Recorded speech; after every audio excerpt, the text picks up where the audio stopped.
Bonjour et bienvenue dans cette nouvelle vidéo où j'aborde les points de convergence entre l'esprit d'aventure et l'entreprise. Aujourd'hui, la question de la gestion de son effort. Si vous êtes en entreprise sur un projet à moyen, long, voire très long terme, il va falloir développer une certaine forme d'endurance pour tenir.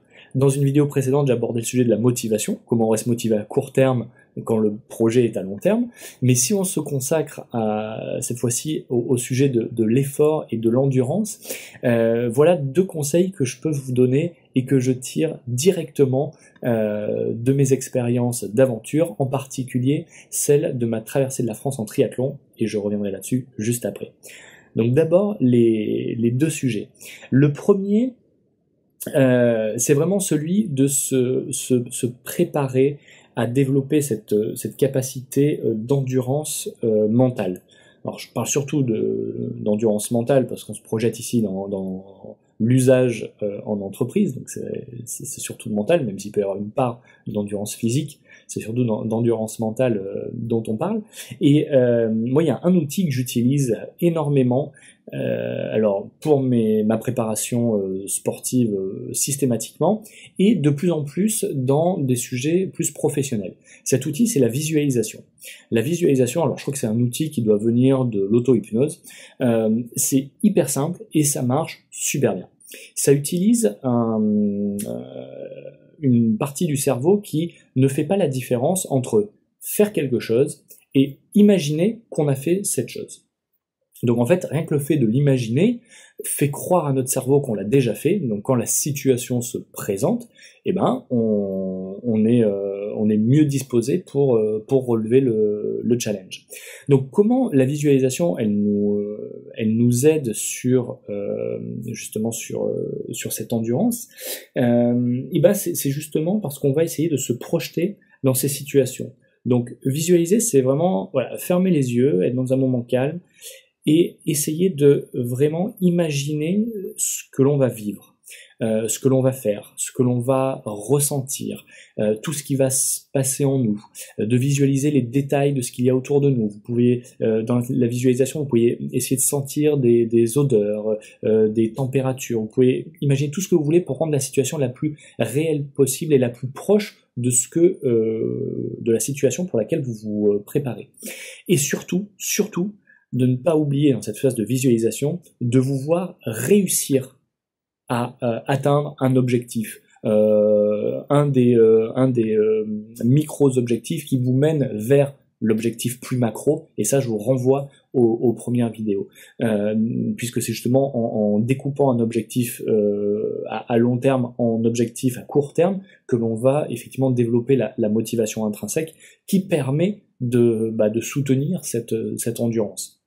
Donc la visualisation, essayez de vous projeter, si par exemple vous avez une intervention à faire, une prise de parole en public, et ben essayez de vous visualiser en montant sur scène, en commençant votre speech, essayez de voir ce que vous ressentez, comment vous vous positionnez, quel est le timbre de votre voix, le volume de votre voix, comment les gens réagissent autour de vous, et voyez comment tout ça se passe très bien, et comment à la fin de cette présentation, vous vous sentez heureux et avec le sentiment que tout s'est bien passé. Et du coup, quand vous allez effectivement monter sur scène, bah, votre cerveau va remettre en marche tous ces mécanismes, et il y a de fortes chances que ça se passe mieux que si vous n'aviez pas fait de visualisation. Donc c'est hyper facile à faire, hyper facile à mettre en place, à utiliser régulièrement. Essayez la visualisation, c'est un outil qui est assez bluffant. Le deuxième sujet dans la gestion de l'effort, c'est de se forcer à ne se focaliser que sur ce qu'on peut contrôler.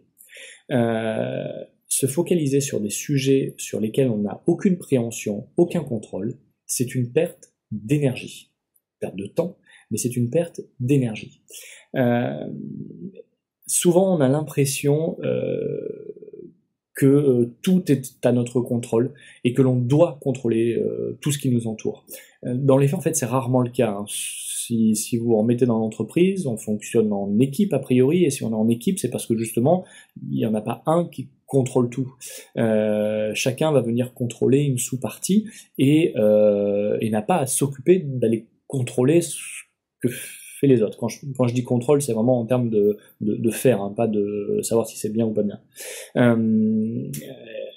Une expérience d'aventure, je vous disais tout à l'heure, sur le grand triathlon, où j'ai vu à quel point la gestion de mon effort était mais complètement dépendante de ce sujet-là. En 2017, donc j'imagine et je réalise la première traversée de France en triathlon. Je pars de Bretagne, je vais jusqu'à Menton en divisant la distance de cette ligne droite suivant les ratios de l'Ironman. Donc je fais 1200 km de vélo, j'enchaîne par 250 km de trail et je termine par 18 km de nage. La partie natation est clairement celle qui me fait le plus peur depuis le début.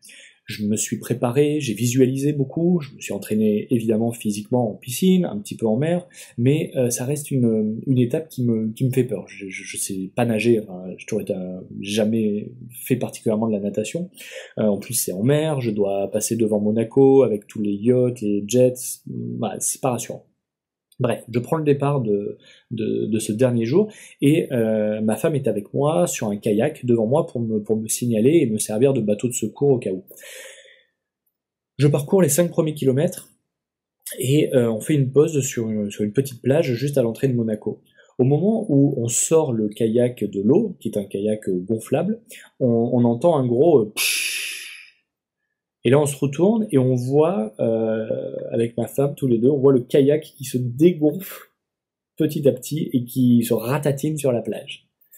Et donc là je me dis bon, c'est fini, et puis ma femme me dit non regarde là il y a un loueur, on doit pouvoir s'en sortir. Je vais voir le loueur, il me met à dispo un kayak et me demande simplement de le ramener. Il me dit prends-le, tu l'utilises le temps que tu veux, seulement quand tu as fini tu me le ramènes.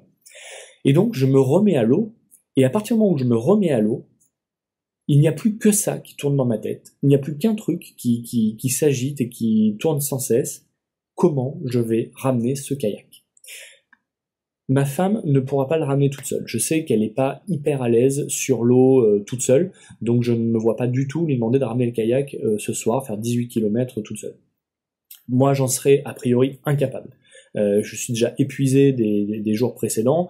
Là, après la section nage, c'est sûr que je serais plus capable physiquement de le faire. Le kayak fait genre 5 mètres de long, donc ça rentre pas dans un train, pas dans un bus, bref. J'ai tout ça qui se met à cogiter dans ma tête et je ne pense plus qu'à ça. Moins de 500 mètres après m'être remis à l'eau, je fais signe à ma femme que je dois m'arrêter. Je n'en peux plus. J'ai mal partout, je n'ai plus d'énergie, je suis épuisé. Et on s'arrête sur une petite plage où je lui dis que j'ai besoin de dormir. Et alors que je m'apprête à m'endormir, je vois sortir de l'eau un ami à moi. Au début, je pense à une hallucination. C'est des choses qui arrivent sur les épreuves d'ultra-endurance. Et puis plus je le vois discuter avec ma femme, plus je réalise que c'est pas une hallucination. En fait, c'est un ami qui travaillait dans le coin, m'avait suivi avec mon tracker GPS et avait vu que j'étais à proximité de lui, donc était venu nous rejoindre. Et bref, je les laisse à leur conversation et je commence à m'endormir avec toujours ces pensées qui tournent en me disant c'est pas possible, c'est fini, il faut qu'on fasse demi-tour maintenant. Et j'attrape juste un bout de leur conversation. J'attrape quelques mots où je l'entends dire à ma femme: il n'y a pas de problème, j'ai le kangou, j'ai les barres de toit, ce soir, je viens vous chercher et on ramène le kayak ensemble. Ces quelques mots ont, en une fraction de seconde, fait basculer mon esprit de c'est terminé, on doit rentrer, à il n'y a aucun doute, ce soir, j'ai terminé mon défi, j'arrive sur la ligne d'arrivée. En une fraction de seconde, juste par quelques mots. J'ai pas pris de stéroïdes, je ne suis pas dopé, rien n'a changé, si ce n'est ces quelques mots. Et ces quelques mots, ce qu'ils ont fait, c'est qu'ils ont complètement mis de côté un sujet sur lequel de toute façon je n'avais aucun contrôle, mais qui occupait tout mon esprit. Et quand je me suis remis à l'eau à ce moment-là, ma femme m'a simplement dit: tu ne penses à rien, c'est moi qui pense, et toi, tu nages. Il nous restait donc à peu près 13 km. J'ai nagé ces 13 km en 2 sections, j'ai quand même fait une pause à un moment donné. Certes, j'étais fatigué, j'avais beaucoup moins mal, je n'avais plus toutes les douleurs que j'avais juste avant de s'arrêter, et voilà, je vais repasser dans un mode un peu machine, où je vais pouvoir me concentrer uniquement ce sur quoi j'ai un contrôle, à savoir ma nage, ma respiration. Il n'y a que ça que je peux contrôler dans cet espace-temps, donc je ne me focaliserai que là-dessus. Donc, si je peux vous donner un conseil à retenir de tout ce que j'ai dit depuis le début de cette vidéo, c'est celui-là. Pour gérer son effort dans le temps, dans la longueur, il faut se focaliser systématiquement à chaque moment sur les sujets sur lesquels on a un contrôle, sur lesquels on a un pouvoir. Ça ne sert à rien d'aller dépenser de l'énergie sur des sujets qui ne sont pas à votre main. Favorisez une conservation de l'énergie et utiliser cette énergie pour les sujets sur lesquels vous pouvez faire quelque chose. De cette manière, vous ferez avancer le projet, vous resterez motivé d'un point de vue intrinsèque, et donc vous progresserez petit à petit, micro-objectifs par micro-objectifs, vers votre objectif macro, votre objectif à long terme. Voilà pour cette vidéo donc dédiée à la gestion de l'effort. On peut aller dans beaucoup plus de détails et d'outils pratiques. Si le sujet vous intéresse, et ben, comme d'habitude, je vous invite à me contacter. Et puis sinon, je vous dis à très bientôt.